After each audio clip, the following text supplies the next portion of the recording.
ಗೌರಿ ಕಲ್ಯಾಣ ಇವತ್ತಿನ ಸಂಚಿಕೆಯಲ್ಲಿ ಗೌರಿ ಅಪ್ಪನ ಬಳಿ ನಾನಂತೂ ಈ ಮದುವೆ ಆಗಲ್ಲ ಅಂತ ಹೇಳ್ತಾಳೆ.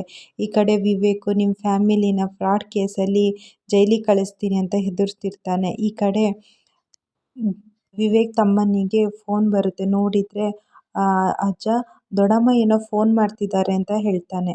ಅಷ್ಟೊತ್ತಿಗೆ ವಿವೇಕ್ ಅಜ್ಜ ಇದ್ದವನು, ಆಶಾ ನೀನು ಫೋನ್ ರಿಸೀವ್ ಮಾಡು, ಮೊದಲೇ ಅವಳು ತವ್ರ ಮನೆ ಆಘಾತದಲ್ಲೇ ಟೆನ್ಷನಲ್ಲಿರ್ತಾಳೆ, ಇದೇನಾರು ವಿಚಾರ ಗೊತ್ತಾದರೆ ಅವಳು ಮತ್ತು ಟೆನ್ಷನ್ ಆಗ್ತಾಳೆ, ನೀನು ಏನಾರು ಮಾತಾಡಿ ಸಂಭಾಳಿಸಮ್ಮ ಅಂತ ಹೇಳ್ತಾರೆ.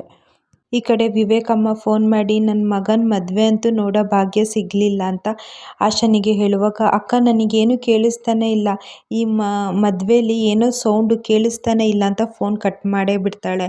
ಆವಾಗ ವಿವೇಕ್ ತಂದೆ ಹೇಳ್ತಾನೆ, ಇರಲಿ ಬಿಡಿ, ನಮಗೆ ಅವರ ಮದುವೆ ನೋಡಲ್ಲ ಅಂದ್ರೇನು, ಮಗನು ಸೊಸೆನೂ ಮನೆಗೆ ತುಂಬಿಸೋ ಕಾರ್ಯಕ್ರಮರು ಮಾಡೋಣ, ನಾವು ಮಂಟಪಕ್ಕೆ ಹೋಗೋ ಒಳಗೆ ಮದುವೆ ಅಂತೂ ಮುಗ್ದಿರುತ್ತೆ, ಅವ್ರನ್ನ ಮನೆಗೆ ತುಂಬಿಸ್ಕೊಳ್ಳೋ ಕಾರ್ಯಕ್ರಮರು ನಾವು ಚೆನ್ನಾಗಿ ಮಾಡೋಣ, ನಾವೀಗ ಸೀದಾ ಮನೆಗೆ ಹೋಗೋಣ ಅಂತ ಹೇಳ್ತಾನೆ.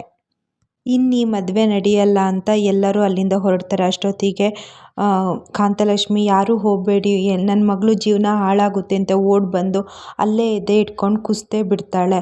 ಅಷ್ಟೊತ್ತಿಗೆ ಗೌರಿ ಇದ್ದವಳು, ಅಮ್ಮ ಏನಾಯಿತು ಏನಾಯಿತು ಅನ್ನೋಷ್ಟೊತ್ತಿಗೆ ವಿವೇಕ್ ಅಜ್ಜ ಬಂದು, ಏನಾಯಿತು ಬನ್ನಿ, ಇವಳನ್ನ ಆಸ್ಪತ್ರೆಗೆ ಕರ್ಕೊಂಡು ಹೋಗೋಣ, ಆಂಬುಲೆನ್ಸಿಗೆ ಫೋನ್ ಮಾಡಿ ಅಂತ ಹೇಳ್ತಾರೆ.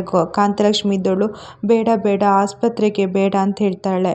ಈ ಕಡೆ ಚಂಚಲ ಇದ್ದವಳು, ಇದು ಎಮೋಷ್ನಲ್ ಬ್ಲ್ಯಾಕ್ ಮೇಲ್ ಮಾಡಬೇಕು ಅಂತಿದ್ದೆ, ಒಳ್ಳೆ ನಾಟಕ ಮಾಡ್ತಿದ್ದೀಯ ಅಂತ ಮನಸ್ಸಲ್ಲೇ ಚಂಚಲ ಹೇಳ್ತಾ ಇರ್ತಾಳೆ. ಕಾಂತಲಕ್ಷ್ಮಿ ಹೇಳ್ತಾರೆ, ನೀನು ನಿನ್ನಪ್ಪ ಎಷ್ಟು ಹೇಳಿದ್ರು ನಾವು ಕೇಳಲೇ ಇಲ್ಲ, ನನ್ನ ಅತಿ ಆಸೆಯಿಂದ ನಿಮ್ಮಿಬ್ಬರು ಜೀವನನೇ ಹಾಳು ಮಾಡೋಂಗಾಯ್ತು, ನನಗೆ ಕ್ಷಮಿಸಮ್ಮ ಅಂತ ಹೇಳ್ತಾರೆ. ಅಷ್ಟೊತ್ತಿಗೆ TV ರಿಪೋರ್ಟರ್ ಎಲ್ಲ ವಿವೇಕ್ ಹತ್ರ ಬಂದು, ಯಾಕೆ ಈ ಮದುವೆ ಆಗಲ್ವಾ, ಈ ಮದುವೆ ನಿಂತೋಗುತ್ತಾ ಅಂದಾಗ ಅವ್ನು ಹೇಳ್ತಾನೆ, ಇಂಥ ಫ್ರಾಡ್ ಫ್ಯಾಮಿಲಿನ ಮದುವೆ ಆದರೆ ಆ ಮದುವೆಗೊಂದು ಅರ್ಥ ಇರಲ್ಲ ಅಂತ ಅಲ್ಲಿಗೆ ಹೋಗ್ತಾರೆ. ಅಷ್ಟೊತ್ತಿಗೆ ದೊಡ್ಡ ಗುರುಗಳು ಬಂದು, ರಾಯರೇ ನಾನು ನಿಮ್ಮ ಹತ್ರ ಒಂಚೂರು ಮಾತಾಡಬೇಕು ಬನ್ನಿ ಅಂತ ಕರ್ಕೊಂಡು ಹೋಗ್ತಾರೆ.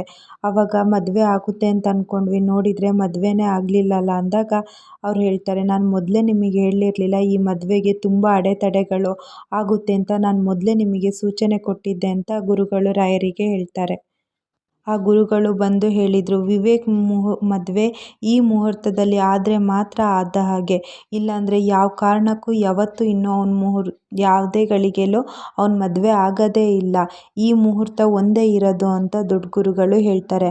ಅಜ್ಜಿಗೆ ಏನು ಮಾಡಬೇಕು ಅಂತಲೇ ಗೊತ್ತಾಗಲ್ಲ.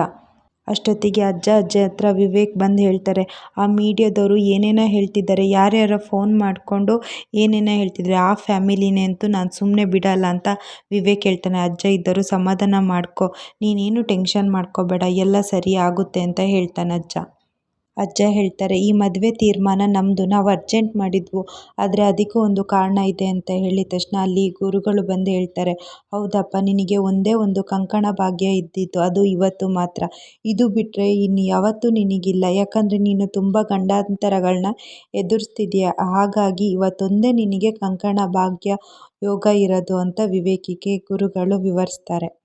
ನಿಂದು ಮದುವೆ ಇವತ್ತು ನಡಿಲೇಬೇಕು ಅಂತ ಗುರುಗಳು ಅಜ್ಜಿ ಎಲ್ಲ ಹೇಳ್ತಾರೆ. ಅಷ್ಟೊತ್ತಿಗೆ ವಿವೇಕ್ ಇದ್ದವನು, ನಾನು ಆ ಗೌರಿನ ಮದುವೆ ಆಗಬೇಕಂತ ಕೇಳ್ತಾನೆ. ಹೌದು, ಮುಕ್ಕಾಲ್ವಾಸಿ ಮದುವೆ ಶಾಸ್ತ್ರಗಳು ಎಲ್ಲ ಗೌರಿ ಜೊತೆ ಮುಗ್ದು ಹೋಗಿದೆ, ನೀನು ಆ ಗೌರಿಗೆ ತಾಳಿ ಒಂದು ಕಟ್ಟೋದೊಂದೇ ಇರೋದು, ಅವಳನ್ನ ಮದುವೆ ಆಗು ಅಂತ ಹೇಳ್ತಾನೆ. ಅಜ್ಜಿನೂ ಹೇಳ್ತಾನೆ, ನೀನು ಇದೊಂದು ಉಪಕಾರ ಮಾಡು ಅಂತ. ಅಜ್ಜನೂ ಹೇಳ್ತಾನೆ, ಇದೊಂದು ಉಪಕಾರ ನೀನು ಮಾಡು, ಆ ಹೆಣ್ಣಿನ ಕಣ್ಣೀರು ನಮಗೆ ತಟ್ಟೋದೆಲ್ಲ ಬೇಡ, ಈ ಮದುವೆ ಆಗಿಬಿಡು ಅಂತ ವಿವೇಕ್ ಹೇಳ್ತಾನೆ. ವಿವೇಕ್ ಯೋಚನೆ ಮಾಡಿ, ಸರಿ ಆಯಿತು, ನಿಮ್ಮ ಇಷ್ಟದಂತೆ ನಾ ಗೌರಿನ ಮದುವೆ ಆಗ್ತೀನಿ ಅಂತ ಅಜ್ಜಿಗೆ ಮಾತು ಕೊಡ್ತಾನೆ. ಈ ಕಡೆ ಕಾಂತಲಕ್ಷ್ಮಿ ಗೌರಿನ ಇಟ್ಕೊಂಡು, ನಾನು ಮಾಡಿದ್ದು ತಪ್ಪಮ್ಮ, ಕ್ಷಮಿಸು, ದೇವರಂಥ ಮಗಳಿಗೆ ಅನ್ಯಾಯ ಮಾಡಿದೆ, ನೀವೆಲ್ಲ ಎಷ್ಟು ಹೇಳಿದ್ರಿ, ಆದರೆ ನನ್ನ ದುರಾಸೆಯಿಂದ ನನ್ನ ಪರಿಸ್ಥಿತಿ ಇಲ್ಲಿಗಿನ ತನಕ ತಗೊಂಡು ಬಂದೆ ಅಂತ ಅಳ್ತಾ ಇರ್ತಾರೆ. ಅಷ್ಟೊತ್ತಿಗೆ ವಿವೇಕ್ ಅಜ್ಜಿ ಚಂಚಲ ಎಲ್ಲ ಬರ್ತಾರೆ. ಈಗ ಟೈಮು ತುಂಬ ಮೀರಿ ಹೋಗಿದೆ, ನನ್ನ ಮೊಮ್ಮಗನಿಗೆ ಇದೊಂದೇ ಕಂಕಣ ಬಲ ಇದ್ದಿದ್ದು, ಇದು ಮೀರಿದರೆ ಅವನಿಗೆ ಕಂಕಣ ಬಲನೇ ಇಲ್ಲ, ಹಾಗಾಗಿ ಗೌರಿ ಜೊತೆ ಮದುವೆ ಮಾಡಿಸೋಣ ಅಂತ ಅಜ್ಜ ಹೇಳ್ತಾನೆ.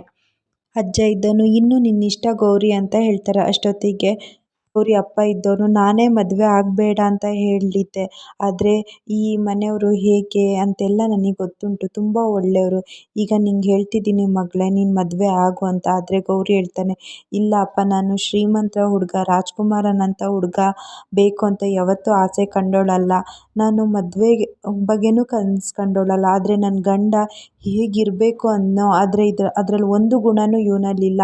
ನಾನಂತೂ ಈ ಮದುವೆ ಆಗಲ್ಲ ಅಂತ ಗೌರಿ ಹೇಳ್ತಾಳೆ. ಈ ಕಡೆ ಚಂಚಲ ಇದ್ದವಳು ಇವಳನ್ನ ಹೆಂಗಾರು ಒಪ್ಪಿಸಿ ಮದುವೆ ಆಗಲೇಬೇಕು, ಅವಳನ್ನ ಗುಲಾಮಿ ಇಟ್ಕೊಂಡು ಈ ಮನೆನ ನಾನು ಆಳ್ವಿಕೆ ಮಾಡಬೇಕು ಅಂತಿದ್ರೆ ಇವಳು ಮದುವೆಗೆ ಒಪ್ತಾ ಇಲ್ಲಲ್ಲ, ಹೇಗಾರು ಮಾಡಿ ಈ ಮದುವೆ ನಡೆಸ್ಬೇಕು ಅಂತ ಚಂಚಲ ಮನಸ್ಸಲ್ಲಿ ಹೇಳ್ತಾ ಇರ್ತಾಳೆ. ಕಾಂತಲಕ್ಷ್ಮಿ ಬಂದು ಮಗಳೇ ಆಗು ಅಂದಾಗ ಇಲ್ಲ ಅಮ್ಮ ಕ್ಷಮಿಸ್ಬಿಡು ಅಂತ ಗೌರಿ ಅಲ್ಲಿಂದ ಹೋಗ್ತಾಳೆ. ಚಂಚಲ ಇದ್ದವಳು ಹೀಗೆ ಬಿಟ್ಟರೆ ಈ ಮದುವೆ ನಡೆಯೋದೇ ಇಲ್ಲ, ನಾನೇ ಏನಾದ್ರು ಮಾಡಬೇಕು ಅಂತ ಗೌರಿನ ಅಡ್ಡ ಹಾಕಿ, ಇಷ್ಟು ಮೋಸದಿಂದ ಮದುವೆ ಆಗ್ತಿರೋರು ನಿಮಗೆ ನಿಮ್ಮ ಅಪ್ಪ ಅಮ್ಮ ಹೇಗಾದ್ರು ಕಾಲಿಗೆ ಬಿದ್ದು ಕ್ಷಮೆ ಕೇಳಬೇಕು, ಅವಾಗ ಮಾತ್ರ ನಾವು ಕ್ಷಮಿಸ್ತೀವಿ ಅಂದಾಗ ಗೌರಿ ಅಪ್ಪ ಅಮ್ಮ ಅಜ್ಜ ಅಜ್ಜಿ ಕಾಲಿಗೆ ಬೀಳೋಷ್ಟೊತ್ತಿಗೆ ಸರಿ ನೀವು ಬೀಳಕ್ಕೆ ಹೋಗಬೇಡಿ, ನಾನು ಈ ಮದುವೆ ಒಪ್ತೀನಿ ಅಂತ ಗೌರಿನೂ ಮದುವೆಗೆ ಒಪ್ತಾಳೆ. ಇಷ್ಟು ಇವತ್ತಿನ ಸಂಚಿಕೆಯಲ್ಲಿ ನಡೆದಿದೆ.